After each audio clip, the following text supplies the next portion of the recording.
Hello, welcome driver education students. This is Mr. Kleinfeld. We're going to go over chapter 12 today, so you're prepared for the test. Couple things before we begin. You should have already read the chapter yourself.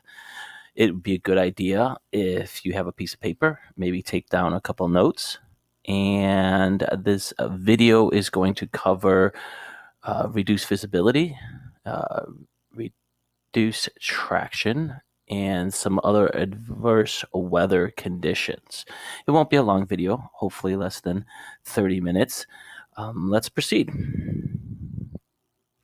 So let's talk a little bit about reduced visibility and how you can manage that. Whenever your visibility is reduced, you need more time to use the IPDE process. If you remember, we talk a little bit about IPDE with every topic. And when visibility is reduced, it's harder to use that first part of the process, the identify. So a little slowing down is the best remedy for all of the actions in this chapter. You're going to see they all start out with slow down. That's the most important thing. And then you got to be good at scanning and predicting, as we've discussed in previous chapters with IPDE. So let's talk a little bit about your car. It's important that you keep your windows clean and clear of debris, dirt. Quite often you will notice this on your way to work or school in the morning when that sun's just at that right angle and you see all the fingerprints and dust on your windshield. And you usually say to yourself, man, when I get home after work or school today, I have to clean that windshield. Then on your way home, the sun is much higher in the sky, and you don't notice it as bad. Anyone who wears glasses will know you'll be looking through your glasses and say, oh, they look smudged or blurry, and then you tilt your glasses to the light in the correct way, and you can see all your fingerprints and dirt on the glasses, and then you have to wash up. Same thing's going on with your windshield. Quick tip. You can use a window cleaning solution to clean those windows, but what I find works best if you take um, rubbing alcohol with a little bit of distilled water, put it in a sprayer bottle and spray your windshield with that. It definitely takes all the smudges off of it. So a quick tip for you cleaning your windows there. So let's talk about your defrosters.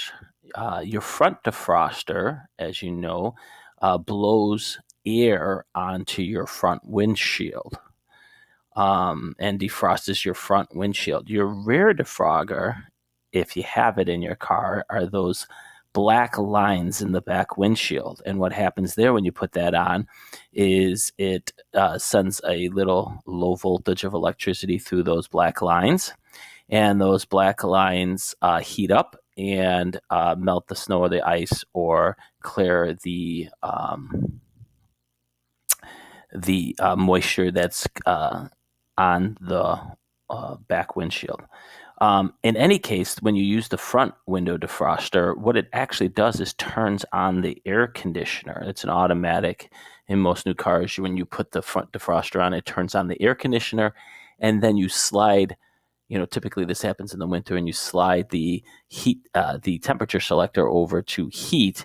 The air conditioning comes on, and what air conditioners actually do is remove moisture from the room or inside your car. So when you put the air conditioner on, it's taking all the moisture out. Anyone who's seen a window air conditioner knows that water's constantly dripping out the outside of it. That's all the moisture in the room. And by putting the heat on, you're just blowing warm air in the car and removing the moisture. The moisture is what causes the window to fog up on you in the wintertime. So sometimes when you meet other vehicles, they'll forget to turn off their high beam headlights when you're in rural areas. The best way to deal with this is to, number one, make sure you turn off your high beam headlights and do not look directly into the headlights, but move your car over to lane position 3. Look at the right side of the lane as the car passes you, and do not look directly into the headlights. So there's a term called overdriving your headlights, and this we don't really notice in the city because there's so many um, street lights that if your headlights went out, you may not even know that your headlights went out in the city. But when you get to rural areas, and River Forest doesn't have a lot of street lights, so you might notice this there as well.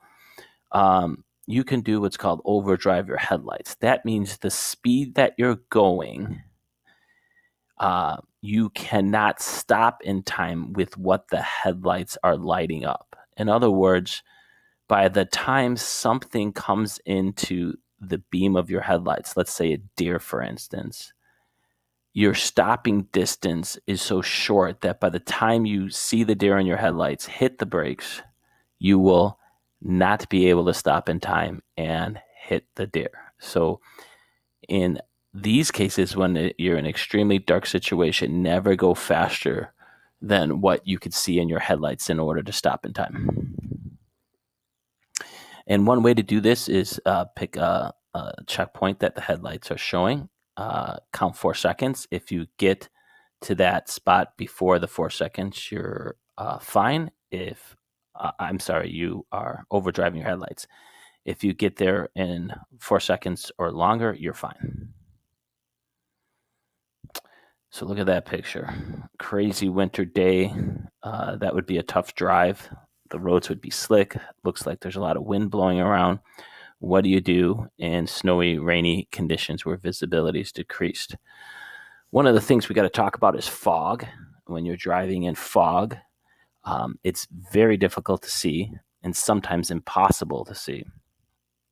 The one thing you don't want to do is put on your high beam headlights because the light will bounce off and reflect off the fog, the little droplets of water in the air back at you and reduce your visibility, actually. So if it's night, you leave your low beam headlights on.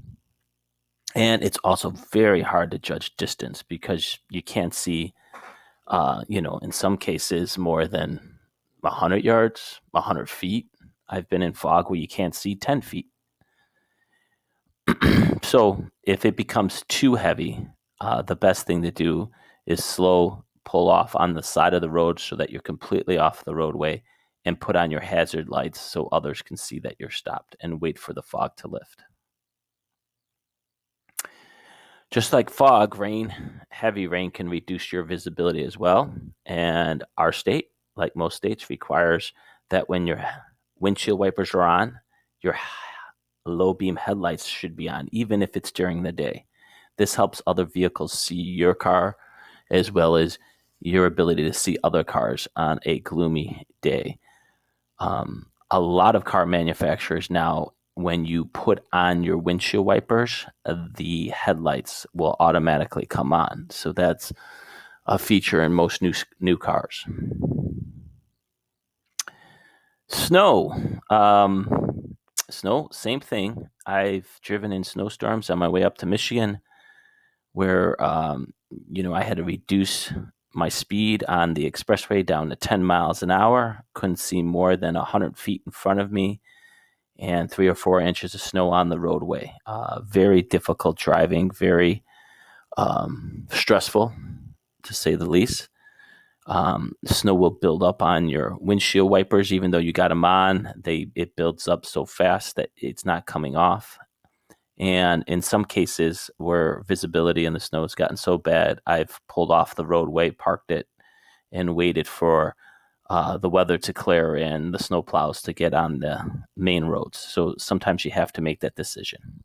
Again, just like fog and rain, use your low beam headlights because if you put your high beams on and it's snowing out, the light again bounces back at you and causes more problems as far as seeing goes. All right, so now we're going to talk about what to do when your traction's reduced in those situations. So traction allows your tires to grip the roadway and control your vehicle. Um, Traction can be limited in rain, snow, ice, sand, and other materials such as like gravel on rural roadways. So Um, Anytime there's reduced traction, you elevate your high risk to being in an accident. So let's talk about wet roadways first. Believe it or not, the time when the road is the slickest is when it first starts raining. Because as you know, most roads are made of asphalt, which blacktop, if you will, and that's made with oil. That's that's the black stuff holding all the little rocks and pebbles together to make the asphalt. And when that's sitting in the hot sun or in the sunshine all day, those oils come up to the surface. And once it starts raining, as we know, water does not mix with oil. The water beads, and that's when you have the least amount of traction right as it first starts raining. And what do most people do? They look out, they say, oh, storm's coming, it's starting to rain. I got to get all the groceries out of the car. I want to get in quickly. And so unknowingly, they speed the car up a little to try to make it before the heavy rain comes. And then some type of situation happens in front of them where they need to stop quickly. And of course, their traction is greatly reduced and they have the potential to slide, lose traction, and get in a major accident. So keep that in mind. The roadway's slickest when it first starts raining. So something called hydroplaning can occur, and what happens is it doesn't take much water. You don't need 10 inches of water for this to happen. It can be just a little amount of water on the road, and as your car drives over that water, the um, tire raises up off of the pavement on little beads of water, and your car's tires lose traction with the road. When you go to stop or turn, your tire cannot gain traction, and you just go in a straight line. You just, even though you're turning the wheel, the car will keep going in a straight line because the tire's surface is not making contact with the road. I've had this happen to me before. Any driver has had this happen to them at one time or another if they've been driving long enough. And it is a scary situation when you first um, realize this is happening to you. So, what do you do? Oh, I guess we didn't get there yet. Maybe that comes. No, let's talk about what to do. It might come later on, but what you do is you release your foot off the gas pedal, let the car slow down, and gently squeeze the brake or turn in order to avoid colliding with something or missing your turn. I think we talk about it a little bit uh, farther down the slides. So let's talk about deep water. This is where the water is a couple inches deep. Usually in the city here, where do we see this? We see this in viaducts and bridges in Oak Park, where the road goes underneath the train tracks there just off of Lake Street. If you ever notice, the road dips down, water pools there. If that sewer underneath the railroad tracks or bridge becomes blocked, and you can get as much as a foot or two of standing water there. Do not drive through it. Um, your car is not waterproof, okay? And the best thing to do is estimate the depth of the water by watching other vehicles. If the other vehicles driving through, the water goes just above the rim of the tires, that's pretty dangerous.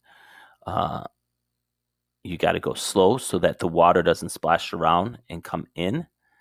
What you're really worried about there, believe it or not, is not that the engine gets wet. Your engine gets wet all the time when you're driving in the rain. The rain is splashing up from the roadway. What you have to worry about is your tailpipe going underwater, because once that happens, um, the air cannot leave the engine. The carbon monoxide that the engine is burning off cannot leave. The exhaust cannot leave the engine, and new air cannot come in, and your car will stall in the water. That's why cars stall in deep water, because the engine cannot get oxygen and it cannot remove the exhaust from inside the engine. So you drive slowly through the water once you know the depth of it. And once you get out of the water, it's important that you squeeze the brake pedal lightly with your left foot while keeping your foot on the gas on your with your right foot. That will warm up and dry up the brake pads so that when you go to use the brakes, they will work normally. You don't want to just drive away, get 2 blocks, come to a red light, hit the brakes, they're soaking wet, and you slide right through the intersection. So snow's a whole different animal that we have to face here in the Midwest. Um, and different types of snow produce different types of traction. There's, as you know, the wet snow and slushy snow, powdery snow, somewhere in the middle. There's all different kinds. Um, when the snow first falls, traction actually can be pretty good because typically it's fairly cold out and the snow is either powdery or crunchy, and you still get pretty good traction. What typically happens is, though, as that snow is packed down by more and more cars, that's when the road becomes slick. Um, Now, what you have to worry about is actually when temperatures start coming back up. So, it's 15 degrees out, the snow's frozen. As the weather starts improving or the sun comes out and the snow begins to turn to slush or even melt in water, that evening when the sun goes down and the temperature drops again, that's when all of it freezes and becomes ice. So then you get the combination of snow, slushy water, and ice. That's when things get really dangerous. So driving in the evening can be extremely dangerous when um, the snow melts during the day and then refreezes at night. So a couple important techniques for driving the snow. The first thing is you have to slow down. You have to just slow everything down. I believe you've all had a situation with the in-car teachers where you've had to practice driving in the snow, hopefully. And right away they say, we got to slow down. We have to look for larger gaps. We have to leave more time between you and the car in front of you. And we have to be a little bit more alert. What I tell my students in the car is we have to stretch everything out. So turning takes more time, braking takes more time, accelerating takes more time. Everything gets stretched out. The time it takes you to get from your house to school, the time it takes you to get from your house to the orthodontist, stretched out takes longer. This is why adults are always concerned with the weather every morning on their way to work because they want to know what is going on with the weather so they know how long their commute can take. I know if there's snow on the ground, got to get up a little earlier, got to leave from home a little earlier to get to your destination. So you just got to build that all in and you'll be fine. So gentle acceleration, you gently squeeze the accelerator, you gently squeeze the brakes. Steering is slowed down, stretched out, and you have to do it slow so that you don't break traction in the snow. If you do get stuck in snow or mud or sand, one technique for getting out of it is to rock back and forth. So if you're stuck, you put the car in drive, gently squeeze the gas, rock forward, put your foot on the brake, put the car in reverse, gently go backwards, and you go backwards and forwards until you're out. Um, you may also need to do this with some help of friends by them pushing the car, rocking the car back and forth to get it out of a spot where you're stuck in the snow. With most new cars, they have front wheel drive or all wheel drive. So this is not as much of a problem as it used to be when most cars were real rear wheel drive.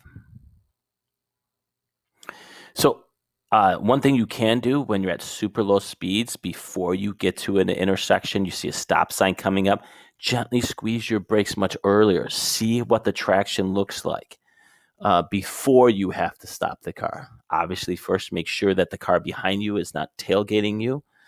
Um, and then slow gradually if your car starts to slide. Very slow. The slower you go, the more you'll be able to get through this.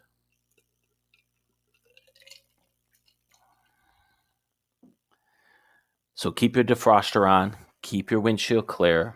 If you have to, get out of your car and manually clean the windshields. One important thing to note is that ice freezes on bridges first.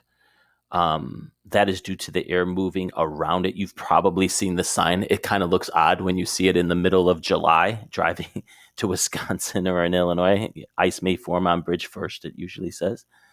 And that's because air moves all around the bridge. So um, obviously there's no earth, the ground to keep the asphalt warm, and it will tend to freeze there.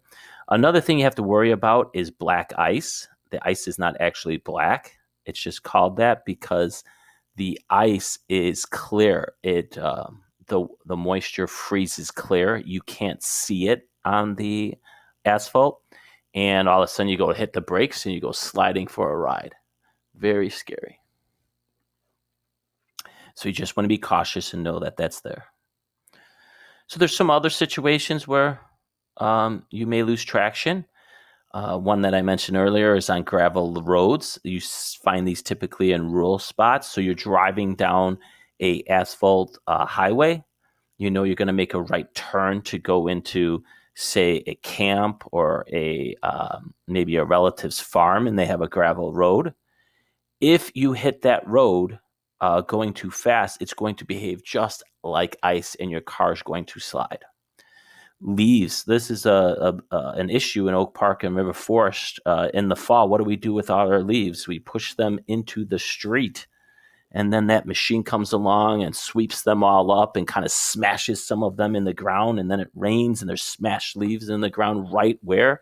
At the intersection where you got to stop. If you are going too fast, they will behave just like ice, and that car will slide right through the intersection. So you want to make sure that when you see the wet smashed leaves on the ground, something should trigger in your brain, say, hey, this is just like ice. I need to slow down. Of course, construction area is another place where you can have gravel, sand. Got to worry about that as well there. So slow down there. So let's talk about if your car does go into a skid. This is where some or all of your tires may lose grip with the roadway. Okay. And when this first happens, it's not a matter of if this is going to happen, it's just a matter of when. Okay. And when this first happens to you, it can be scary. One thing I recommend, which I doubt we'll get those days anymore, but when you do get your license, the first day that it snows, a good idea is to have your parents bring you to an empty parking lot that hasn't been plowed yet, and go in there and practice skidding. Actually, put the car into a skid in an empty parking lot and practice what to do. That way, when it happens on the street, you won't panic and do the wrong thing, and you'll be better off for that little bit of practice that happens. Okay. All right. Skidding can happen on any surface. Remember that. Sometimes things get wet, they get icy, and it's nowhere else, and it just happens. So you've got to be prepared for it. So loss of traction uh, can happen in two ways. Either you lock the tires up by slamming on the brakes and all the tires stop moving, and then the tire are spinning, the car sliding on wet leaves, ice, or you give it too much gas and that tire breaks track hits in and starts spinning. Okay, that's the two ways you can lose traction. If you're driving a front wheel drive car, that's probably 90% of, maybe even higher now, 95% of you have a front wheel drive car. And what that means, if you don't know, is that the only tire that has power, the only wheel that has power is the front right wheel of the car. The other three wheels are free spinning. They do not have any power. In a rear wheel drive vehicle, the back wheels have power, both of them. This was typical of older cars. Really, the only cars that are like that still are either really old cars or um, cars like a Mustang, a Corvette. It's more set up for sports suspension. And you do see this with pickup trucks, where the main wheel is the back wheel spinning.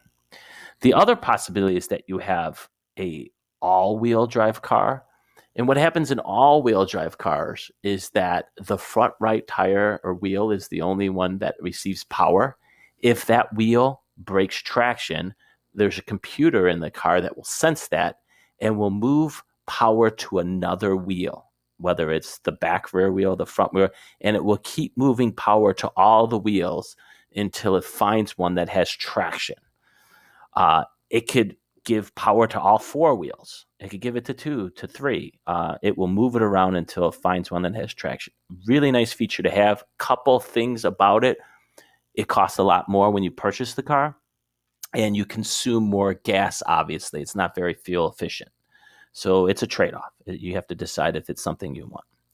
So if you lose traction with the front wheels, that is the car starts sliding straight ahead. It means your front wheels do not have enough traction for your vehicle to turn.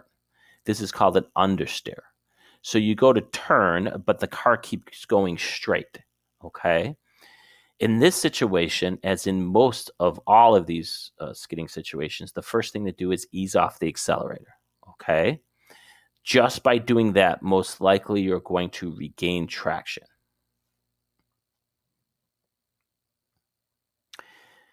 If you lose traction to the rear wheels, this is called fishtailing. Okay.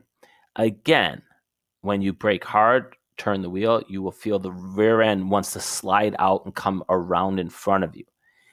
In this situation, if you slam on the brakes, it's going to get worse. Okay. So again,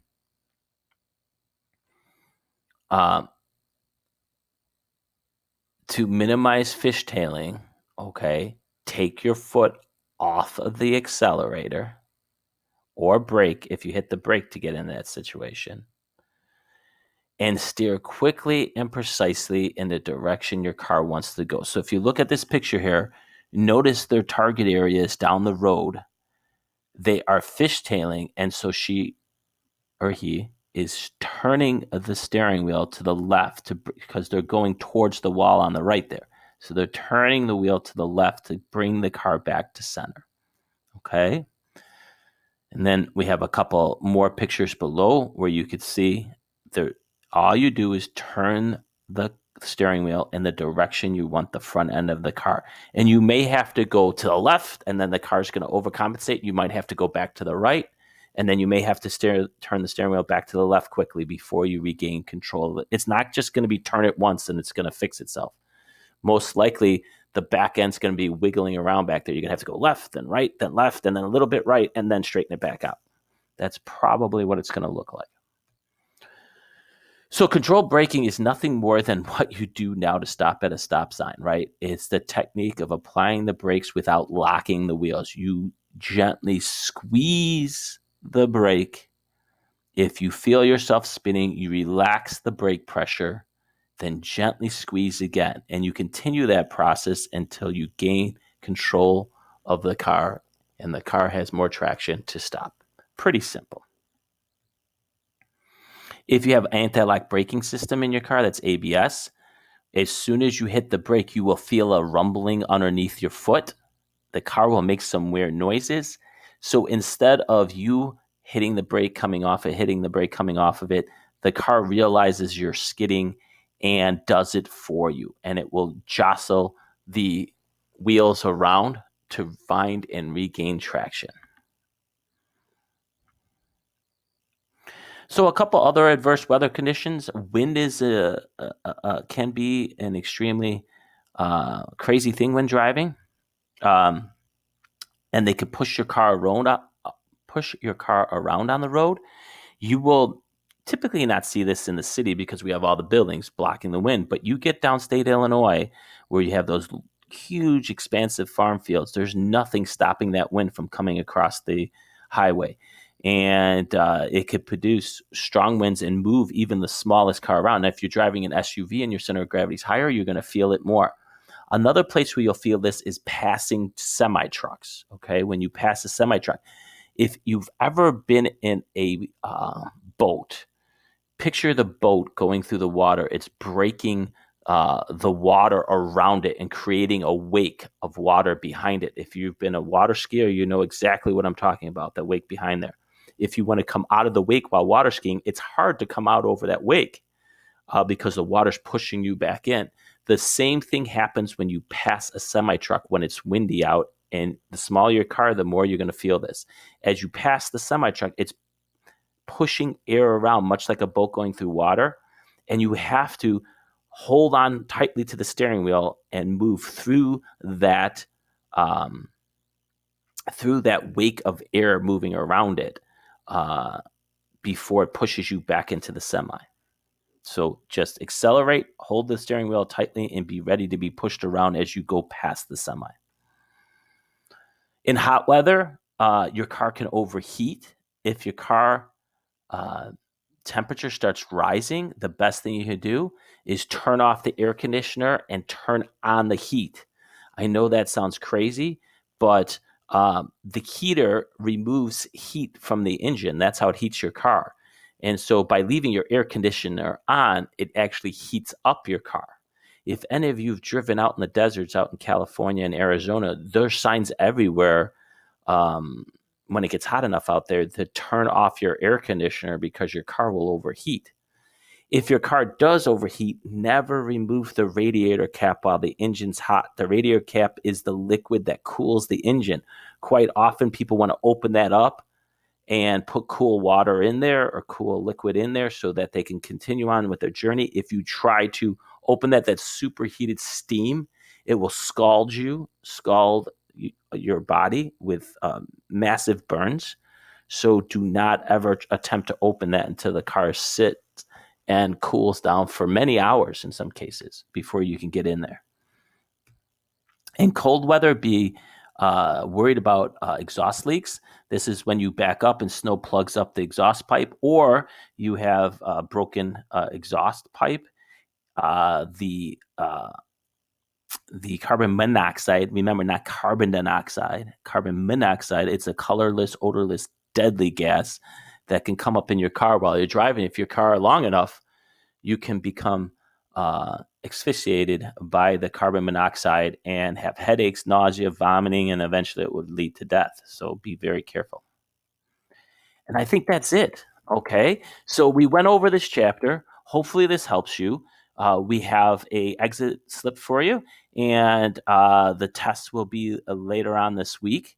And if you have any questions, please reach out to your classroom driver's ed teacher for help. We're here to help you. Have a great day and stay safe.